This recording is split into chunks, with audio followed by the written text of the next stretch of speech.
আজ আমরা দুজন মিলে রাত করে বেরিয়ে পড়েছিলাম বাজারে। তারপরে চলে এসেছিলাম একটা দোকানে বাড়ির প্রয়োজনীয় কিছু জিনিসপত্র নিতে। আর তার আগে গেছিলাম আমরা স্টুডিওতে এরকম পাসপোর্ট সাইজের ছবি তুলতে।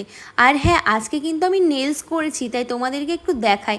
আমার তো খুব ভালো লেগেছে, তোমাদের কেমন লাগলো অবশ্যই জানিও। আর এই যে বাড়ির জন্য নিয়ে নিয়েছি হ্যান্ড ওয়াশ, পঞ্জিকা। তারপর বাজারের কাজ মিটিয়ে চলে গেছিলাম বাড়ির পাশের মেলাতে।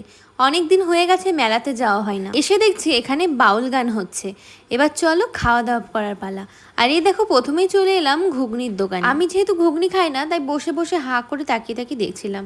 তারপরে চলে এলো আমার এগরোল। এগরোল খেতে কিন্তু আমি বেশ ভালোবাসি। তোমরা মেলায় গেলে কি খাও অবশ্যই জানিও। তারপরে চলে এসেছিলাম বাড়ির প্রয়োজনীয় কিছু জিনিস নিতে। এই প্লেটগুলো নিচ্ছিলাম, বাড়িতে লোকজন আসলে কিন্তু এই প্লেটগুলো ভীষণ কাজে লাগে। আর তারপরে নিচ্ছিলাম এই যে কড়াইয়ের মতো দেখতে, কত কিউট না। তারপরে পাশের দোকান থেকে একটা মগ নিয়ে নিচ্ছিলাম।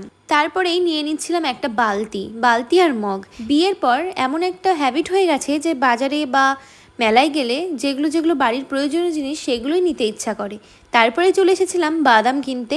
আর মেলাতে বাদাম আর জিলেপি কিন্তু একদম। আর পাঁপড় কেন বাদ যাবে, পাঁপড়ও কিন্তু নিয়ে নিতে হয় মেলাতে গেলে। তারপরে বাড়ির ফেরার পথে একটু ঠান্ডা ঠান্ডা কিছু খেতে ইচ্ছা করলো, তাই নিয়ে নিলাম ফান্টা।